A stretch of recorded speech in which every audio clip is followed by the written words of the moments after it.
السلام علیکم ورحمۃ اللہ تعالی وبرکاتہ۔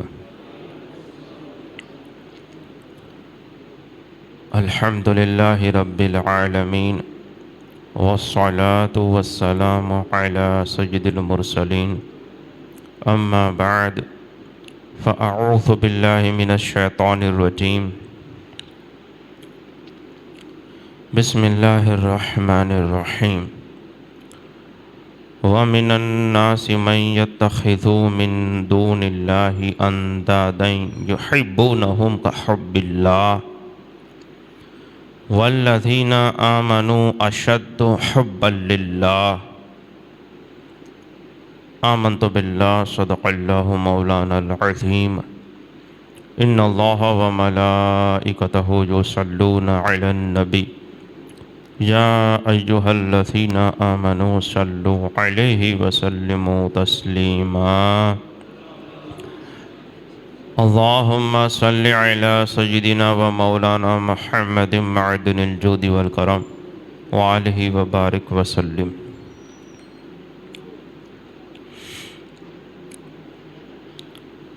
پارہ دوسرا، سورہ بقرہ، آیت نمبر 165۔ رب تبارک و تعالی ارشاد فرماتا ہے، وَمِنَ النَّاسِ مَن يَتَّخِذُ مِن دُونِ اللَّهِ أَندَادًا، اور کچھ لوگ اللہ کے سوا اور معبود بنا لیتے ہیں، يُحِبُّونَهُمْ كَحُبِّ اللَّهِ، کہ انہیں اللہ کی طرح محبت کرتے ہیں۔ اللہ کے سوا ایسے معبود بنا لیتے ہیں اور ان سے ایسی محبت کرتے ہیں جیسے اللہ سے کرنی چاہیے۔ وَالَّذِينَ آمَنُوا أَشَدُّ حُبًّا لِلَّهِ، اور جو ایمان والے ہیں وہ صرف اللہ ہی سے محبت کرتے ہیں، سب سے زیادہ اللہ ہی سے محبت کرتے ہیں۔ تو ہمارا یہ جو سلسلہ چل رہا ہے تذکرۃ الاولیاء، اللہ کے دوست وہی ہوتا ہے جو اس سے محبت کرتا ہے۔ ویسے کہنے کو تو ہر مسلمان کہے گا کہ میں اللہ سے محبت کرتا ہوں، کہنے میں کیا جاتا ہے، لیکن اگر وہ سب کی پرتیں کھولی جائیں اور سب کے اعمال اور ان کی سوچ وچار دیکھی جائیں تو پتہ چلے گا کہ کون کس سے محبت کرتا ہے۔ تو ہم جو سلسلہ چلا رہے ہیں اس کا یہ 5واں پارٹ ہے۔ ہم یہی اولیاء کرام، اللہ کے جو دوست ہوتے ہیں، وہ دوست، ان کی زندگیاں، ان کے سوچ وچار، ان کے اعمال اور ان کی محبتیں کیسی ہوتی ہیں وہ ہم سمجھنے کی کوشش کرتے ہیں، اور یہ بھی پتہ چلے کہ اگر کسی کو اللہ کی بارگاہ میں مقبولیت چاہیے تو کیا کرنا چاہیے۔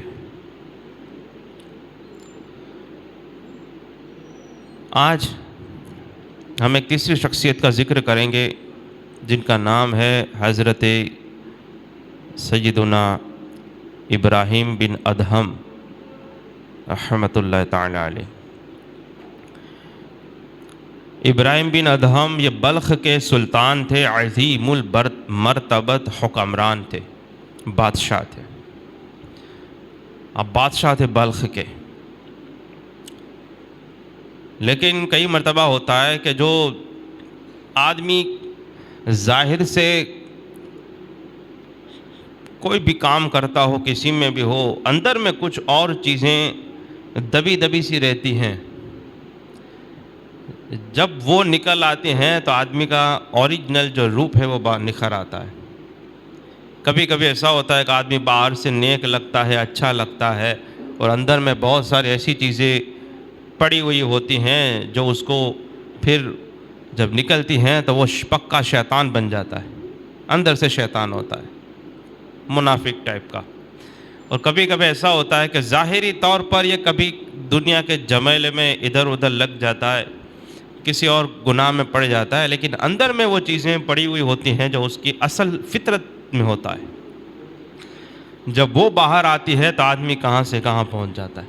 جیسے ہم نے فضیل بن عیاض کے بارے میں سنا کہ وہ ظاہری طور پر تو لوٹ مار اور وہ سب کرتے تھے، لیکن قرآن شریف کی ایک آیت سنی اور بس وہ چیزیں ہوئی تو پھر ایسی توبہ کی کہ بعد والوں کے لیے نصیحت بن گیا۔ اسی لیے صوفیاء کرام فرماتے ہیں، میں بار بار صوفیاء کرام کا ذکر اس لیے کرتا ہوں کہ پہلے بھی صوفیاء کی ضرورت بہت تھی، آج اس سے بھی زیادہ ضرورت مجھے لگ رہی ہے۔ پہلے تو علماء کی ضرورت پڑے گی کہ وہ کم سے کم ہمارا ظاہری جو اعمال ہے اس کو ٹھیک کرے، پھر جب یہ ٹھیک ہو جائے تو پھر اندر والی باتیں بھی ٹھیک کرنے والا صوفی کوئی چاہیے۔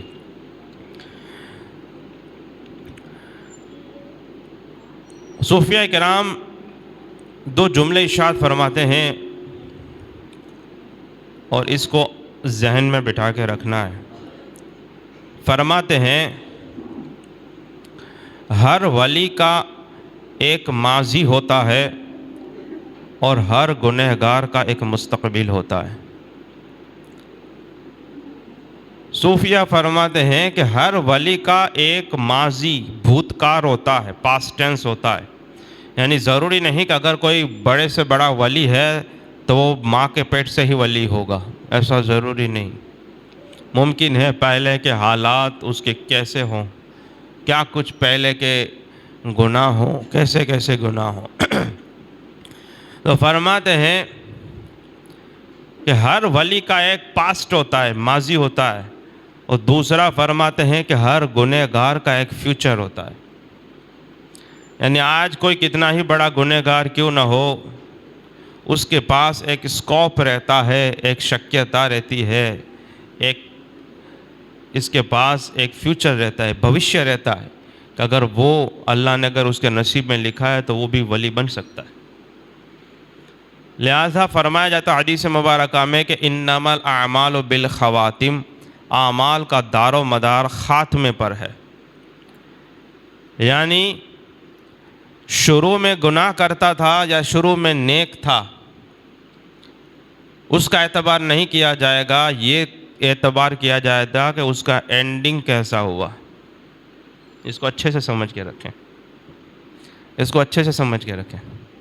لوگ کسی کی برائی بیان کرتے ہیں، کسی کے عیب کھولتے ہیں، 10 سال پہلے کی بات کرتے ہیں، یہ کرتا ہے، وہ کرتا ہے، یہ وہ، تو پھر آپ ایسی باتوں میں آپ اس کو فوراً قبول نہ کریں۔ آپ دیکھیں جو تو کہہ رہا ہے 10 سال پہلے یا 10 مہینے پہلے کی بات ہے، کہ ابھی بھی وہ اس گناہ پر قائم ہے؟ ممکن ہے اس نے ایسی سچی توبہ کر لی ہو اور شاید ولی بن گیا ہو، اللہ کا محبوب بن گیا ہو۔ اسی لیے صوفیاء کرام فرماتے ہیں کہ ایوری ولی has the past, every sinner has the future. ہر ولی کا کوئی ماضی ہوتا ہے اور ہر گنہگار کا ایک فیوچر اور ایک بھوشیہ ہوتا ہے۔ تو ہم یہی سب واقعات سن رہے ہیں۔ پھر توبہ بھی 2 طرح کی ہوتی ہے، ایک گناہ گار توبہ کرتا ہے گناہوں سے، اور ایک وہ ہوتا ہے جو پہلے سے ہی نیک ہوتا ہے، عبادتیں پہلے سے کرتا ہے، گناہوں سے بچتا ہے، پھر بھی وہ توبہ کرتا ہے، خاص لوگوں کی توبہ کہ اللہ کے سوا تمام کو پھر چھوڑ دیتا ہے۔ ابراہیم بن ادہم ان میں سے تھے۔ یہ بلخ کے بادشاہ تھے، اللہ سے محبت جیسے ہم کرتے ہیں وہ بھی کرتے تھے۔ ایک وقت ایسا ہوا کہ ایک رات آپ آرام فرما رہے تھے اپنے محل میں، کہ محل کی چھت پر کسی کے ٹہلنے کی اور وہاں پہ ہلچل محسوس ہوئی کہ کوئی ہے، کوئی چل رہا ہے۔ آپ نے اس کو آواز دی اور پکڑا، پوچھا، بولے کون ہو، کیا کر رہے ہو؟ بولے، اب جواب سننا، وہ بولا کہ میرا اونٹ گم ہو گیا ہے، میرا اونٹ کھو گیا ہے، میں اس کو تلاش کر رہا ہوں۔ چھت پر اونٹ تلاش کر رہا تھا۔ تو بلخ کے بادشاہ ابراہیم بن ادہم نے ان کو جواب دیا کہ بھلا اونٹ چھت پر کیسے ملے گا تمہیں؟ اونٹ کھو جاتا ہے تو اونٹ کوئی چھت پہ تلاش کرتا ہے، بولے اونٹ تیرے کو چھت پر کیسے ملے گا؟ تو اس شخص نے کہا کہ محل میں عیش و آرام کی زندگی میں تمہیں خدا کیسے ملے گا؟ یہ نرم نرم ملائم بستر اور یہ شاہی ٹھاٹھ ماٹ میں تجھے خدا کیسے ملے گا؟ اب یہ ان کے دل پہ چوٹ لگ گئی. یہ ضروری ہے، چوٹ لگنا ضروری ہے، تبھی کچھ بدلاؤ آتا ہے. میں یہی آپ کو پچھلے مرتبہ بھی سمجھانے کی کوشش میں لگا ہوا تھا. چوٹ نہیں لگتی تو پھر آدمی کو زیادہ فرق نہیں پڑتا ہے، کیونکہ جتنا بدلاؤ زیادہ کرنا ہے ضرب اور مار اتنی ہی سخت کرنی پڑے گی. ہوتا ہے کہ نہیں ہوتا ہے؟ جب تھوڑی سی دھول لگ جاتی ہے کہیں پر تو ہم کیا کرتے ہیں؟ یوں ہاتھ میں لیا اور آرام سے پھونک ماری تو ساری دھول، اس طرح بھی ایک طریقہ ہے نا صاف کرنے کا. جب بالکل تھوڑا سا گرد لگی ہے تو ہم پھونک ماریں گے آہستہ سے، اس چیز کو قریب کر کے وہ صاف ہو جاتی ہے. لیکن اگر زیادہ لگ گئی ہے تو اب پھر کپڑا لینا پڑے گا. اس سے بھی زیادہ لگی ہے تو پھر پانی والا لینا پڑے گا. پھر گدے میں سے دھول نکالنی ہے تو کیا کرنا پڑے گا؟ گدے میں سے جو روئی کی چیزیں ہوتی ہیں اس میں سے دھول نکالی جاتی ہے کہ نہیں؟ کیسے نکالتے ہیں پھر بتانے کی ضرورت نہیں لگتی مجھے. تو جب روح میں گندگی بڑھ جائے، دل میں برائیاں گھر کر جائیں، اب اس کو صاف کرنے کے لیے کیا کچھ نہیں کرنا پڑتا ہوگا. تو یہ چیزیں ہوتی ہیں، چوٹ لگنا ضروری ہے، آدمی کو احساس ہو. اب نصیب کی بات ہوتی ہے. جب بارش برستی ہے تو کہیں پہ پھول اگتے ہیں، کہیں پہ غلہ اگتا ہے، اور کہیں پہ کانٹے والی چیزیں اگ جاتی ہیں، کہیں پہ گھاس پھوس اگ جاتا ہے. بارش وہی ہے، زمین کا فرق ہے. تو بیان وہی رہتا ہے، باتیں وہی رہتی ہیں. اللہ جن کو پسند فرماتا ہے ان کے دل کی اصلاح ہو جاتی ہے، اور جن کے دل میں پہلے سے بیماری ہے اور پہلے سے ہی ٹیڑھا پن ہے تو وہ ٹیڑھے راستے پہ نکل جاتے ہیں. وہ اچھی چیز اگنے کی جگہ پر وہاں پہ باوریاں اگاتے ہیں. خیر، اب یہ ان کو چوٹ لگی اور یہ سوچ میں پڑ گئے کہ واقعی میں اللہ تک پہنچنا چاہتا ہوں، اللہ سے محبت ہے، اللہ کو پسند کرتا ہوں، اللہ مجھے کس طرح سے اس طرح سے آرام والی اور یہ بادشاہی زندگی میں ملے گا. ابھی یہ سوچ میں ہی تھے، رات گزری. صبح جب دربار لگا اور آپ بیٹھے ہوئے تھے، سب درباری بھی بیٹھے ہوئے تھے، اچانک سے دربار میں ایک ایسا وضاحت والا اور پر رعب اور ہیبت اور وقار والا چہرے والے ایک بزرگ شخصیت کو آتے دیکھا. ان کی ہیبت اور ان کے رعب ایسا تھا کہ کوئی پوچھ نہیں سکا کہ تم کون ہو، کیا ہو. اب یہ آنے لگے، اب یہ بھی دیکھ رہے ہیں، سارے لوگ دیکھ رہے ہیں. اب یہ آ کر ادھر ادھر نظریں گھما کے دیکھ رہے ہیں. جو بزرگ آئے سب جگہ پر دیکھ رہے ہیں. آخرکار ابراہیم بن ادہم جو بادشاہ تھے انہوں نے کہا کہ حضرت کیا کام ہے آپ کو، آپ کیا تلاش کر رہے ہو؟ انہوں نے کہا مجھے رہنے کے لیے جگہ چاہیے تھی، قیام کے لیے، کہ جہاں پہ میں ٹھہر سکوں اور رہ سکوں. لیکن مجھے تو جب مسافر خانہ نظر آتا ہے تو وہ مسافر خانہ ہے، یہ تو مجھے تو کوئی رہنے کی جگہ چاہیے تھی. تو ابراہیم بن ادہم نے کہا کہ میاں یہ مسافر خانہ نہیں ہے، یہ محل ہے. یہ دربار لگا ہوا ہے، میں سلطان ہوں اور یہ سب محل بنا ہوا ہے. تو اس شخصیت نے کہا اچھا تمہارے پہلے یہاں پر کون تھا؟ بولے میرے والد یہاں پہ حکومت کرتے تھے. بولے اس سے پہلے کون تھا؟ اس طرح سے پوچھتے گئے تو انہوں نے اپنے باپ داداؤں کا بتایا کہ یہ سب میرے بادشاہ تھے، یہاں پر سب راج کرتے تھے.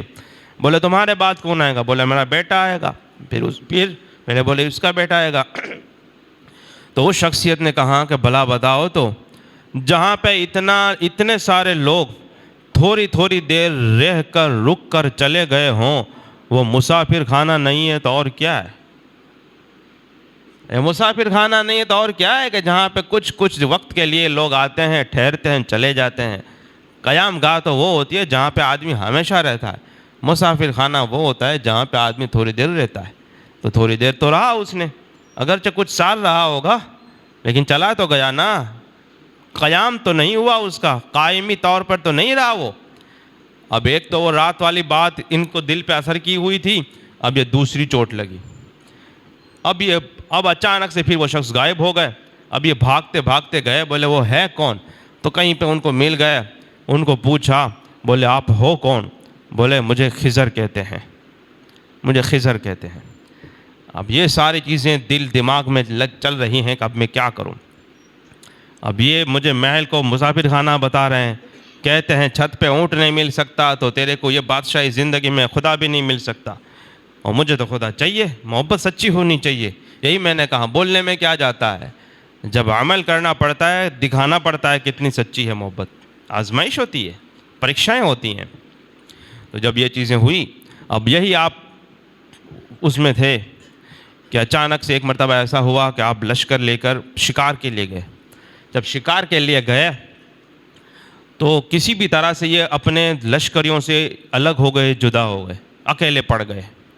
اب جب اکیلے پڑ گئے اور جب یہ چیزوں میں تھے تو ان کو اچانک سے ایک ہرن نظر آیا۔ آپ جب اس پر نشانہ تاکا اور اس کو شکار کرنا چاہے تو ہرن بول پڑا۔ ہرن کہنے لگا اگر تم میرا شکار کرو گے تو تم بھی شکار ہو جاؤ گے۔ اب یہ چونک گئے۔ پھر ہرن کہنے لگا کہ کیا تمہاری پیدائش یہ سب کرنے کے لیے ہوئی ہے کہ تم کھیل کود کرو، شکار کرو اور یہ سب موج مزہ کرو؟ اب یہ ہرن بولا۔ اب اچانک سے پھر جو سواری تھی اس کے ذہن میں سے بھی یہی آواز آنے لگی کہ کیا تمہاری پیدائش اس لیے ہوئی ہے کہ تم یہ سب کام کرو؟ اس طرح سے آس پاس کے درخت وغیرہ میں سے بھی آواز آنے لگی۔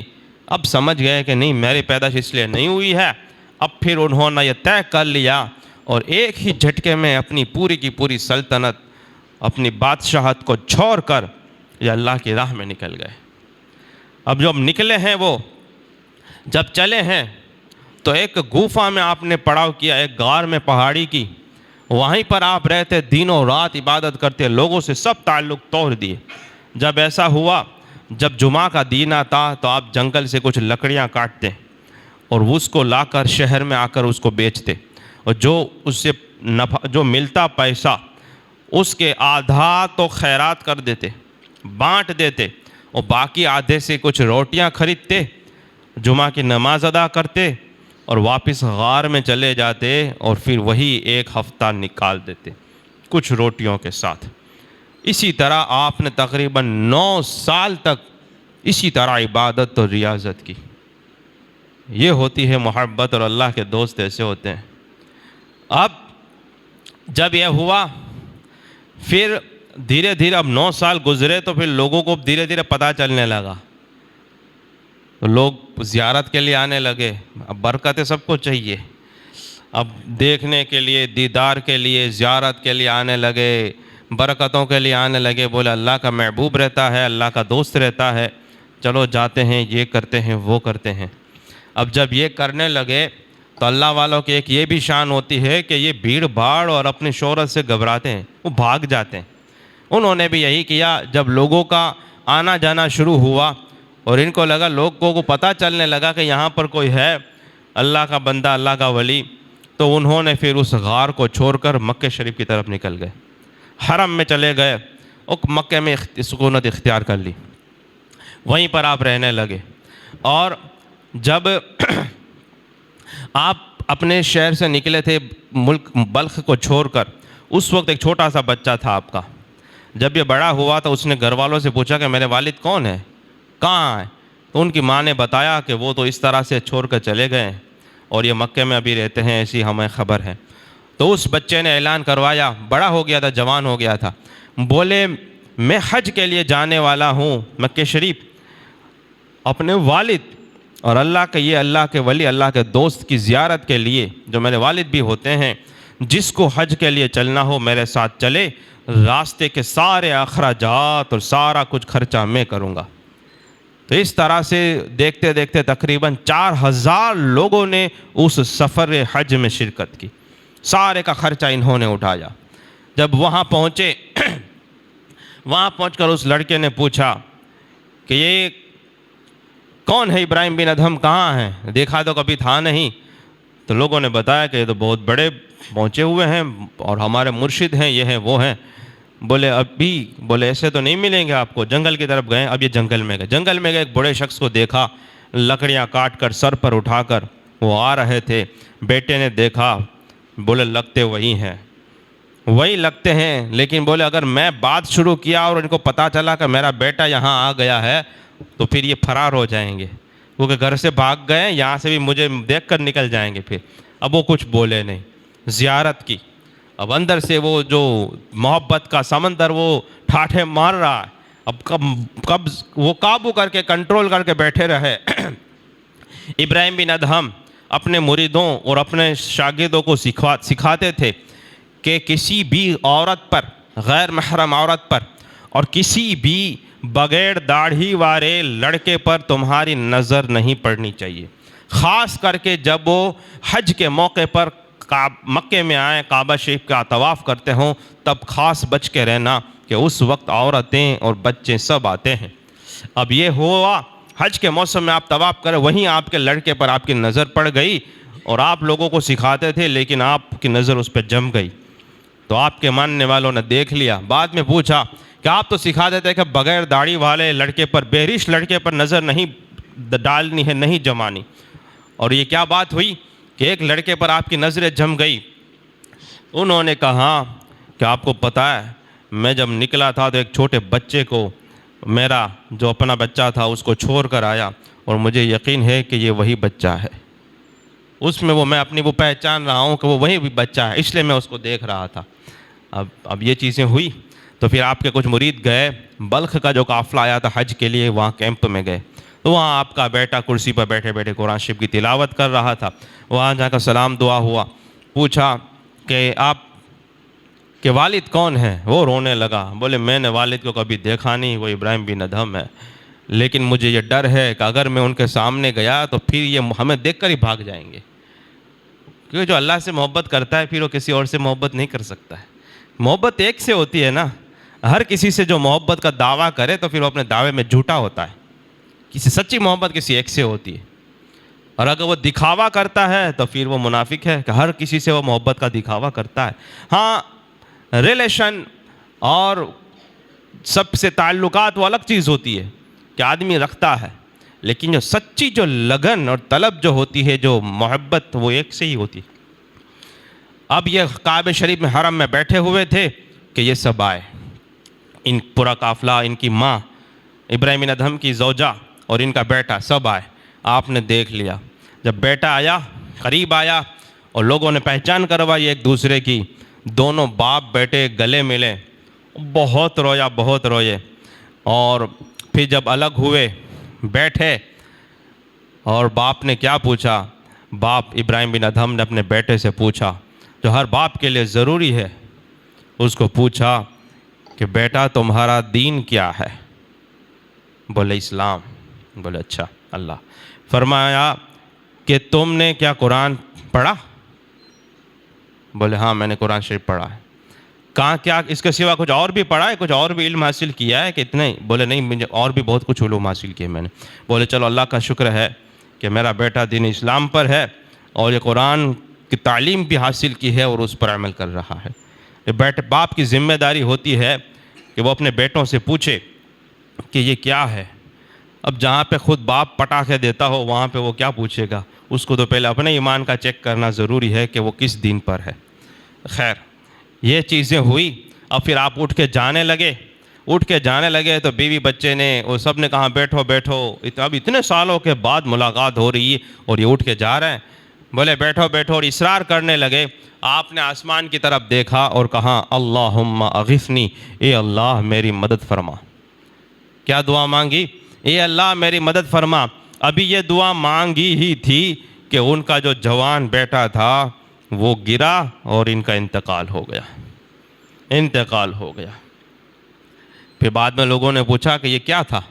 بولے جب میں ان سے گلے ملا، اور جب ہم باپ بیٹے گلے ملے تو مجھے آواز دی گئی کہ جھوٹے دعوے دار ہم سے دوستی کا دعویٰ کرتا ہے اور اپنے بیٹے سے محبت بھی کرتا ہے، ہم سے بھی محبت کرنے کی بات کرتا ہے اور ہمارے غیر سے کو بھی تو محبت کر رہا ہے، تو پھر یہ چیز ہو گئی اور میں اپنی خطا سمجھ گیا۔ اور پھر جب انہوں نے مجھے بیٹھنے کا اصرار کیا، اب ظاہر سی بات ہے وہ فطری چیزیں ہوتی ہیں، وہ محبت تو پھر لگ جاتی ہے، تو میں نے اللہ سے دعا مانگی، اللہم اغثنی، اے اللہ میری مدد فرما، یا تو اب اس پڑاؤ پر آ کر یا تو میری جان لے لے، مجھے موت آ جائے کہ میں تیری دنیا کے ساتھ جاؤں، یا جو تیری محبت میں خلل ڈال رہا ہے اور اس میں سے حصہ لینے آیا ہے وہ میرے بیٹے کو موت دے دے، تاکہ میرے و تیرے بیچ میں کوئی دوسرا نہ آنے پائے۔ جب یہ ہوا تو اللہ نے یہ دعا قبول فرمائی اور میرے بیٹے کا انتقال ہو گیا۔ یہ ہوتی ہے محبت، یہ ہوتی ہے محبت۔ یہاں پہ تو کرنا کچھ ہے نہیں، محبت کا دعویٰ کرنا ہے، کیا جاتا ہے؟ یہ تو میں کہتا ہوں بولنے میں کیا جاتا ہے، کرنا پڑتا ہے، یہ دکھانا پڑتا ہے، یہ اس کا ثبوت دینا پڑتا ہے۔ تو یہ چیزیں تھی۔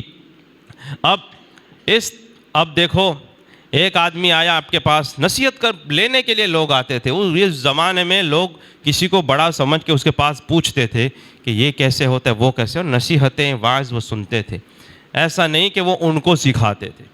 اب ان کے پاس کوئی آیا، بولے گناہ چھوٹتے نہیں، ایک نوجوان آیا، گناہ چھوٹتے نہیں ہیں۔ یہاں پہ کتنے سارے لوگ ہوں گے بات کرتے ہوں گے کہ گناہ یہ ہے وہ ہے، لیکن چھوٹ نہیں رہے ہم سے، تو اس کے بارے میں بھی سنیں۔